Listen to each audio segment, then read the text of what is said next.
Evangelho de Mateus, capítulo 12, a partir do versículo 13. E enviaram-lhe alguns dos fariseus e dos herodianos, para que o apanhassem em alguma palavra. E, chegando eles, disseram-lhe: Mestre, sabemos que és homem de verdade, e não te importas com quem quer que seja, porque não olhas a aparência dos homens, antes, com verdade, ensinas o caminho de Deus. É lícito pagar tributo a César ou não? Pagaremos ou não pagaremos? Então ele, conhecendo a sua hipocrisia, disse-lhe: Por que me tentais? Trazei-me uma moeda para que a veja. E eles lhe a trouxeram. E disse-lhes: De quem é esta imagem e inscrição? E eles lhe disseram: De César. E Jesus respondendo disse-lhe: Dai, pois, a César o que é de César, e a Deus o que é de Deus. E maravilharam-se dele.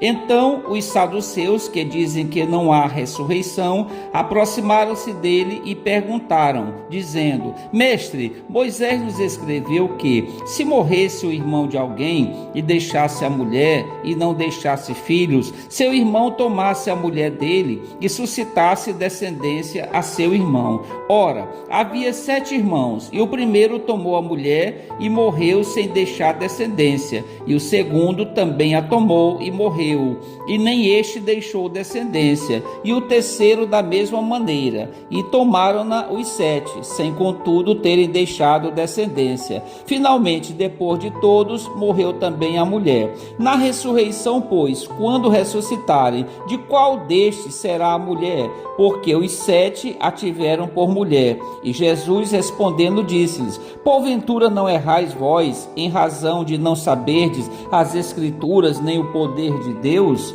Portanto, quando ressuscitarem dos mortos, nem casarão, nem se darão em casamento, mas serão como os anjos nos céus. E acerca dos mortos que houvessem de ressuscitar, não tendes lido no livro de Moisés, como Deus lhe falou na sarça, dizendo: Eu sou o Deus de Abraão, e o Deus de Isaque, e o Deus de Jacó?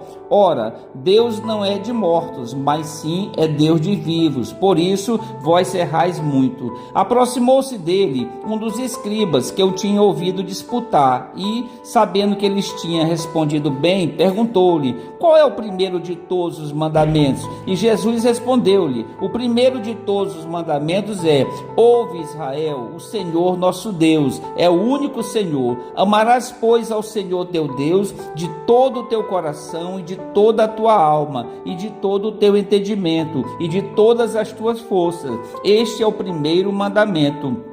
E o segundo, semelhante a este, é: amarás o teu próximo como a ti mesmo. Não há outro mandamento maior que estes. E o escriba lhe disse: Muito bem, mestre, e com a verdade disseste que há um só Deus e que não há outro além dele, e que amá-lo de todo o coração e de todo o entendimento e de toda a alma e de todas as forças, e amar o próximo como a si mesmo é mais do que todos os holocaustos e sacrifícios. E Jesus, vendo que havia respondido sabiamente, disse-lhe: Não estás longe do reino de Deus. E já ninguém ousava perguntar-lhe mais nada.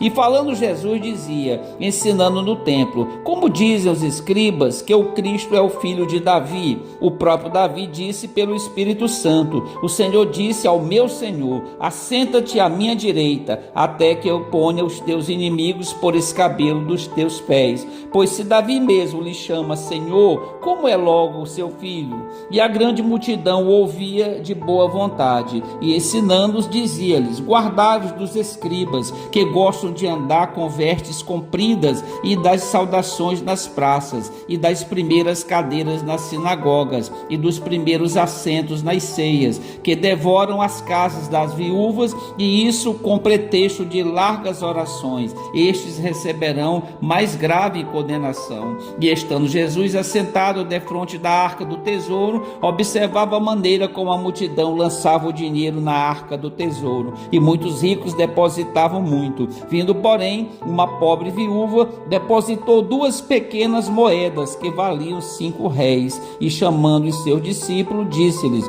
Em verdade vos digo que esta pobre viúva depositou mais do que todos os que depositaram na arca do tesouro, porque todos ali depositaram do que lhes sobejava, mas esta, da sua pobreza, depositou tudo o que tinha, todo o seu sustento.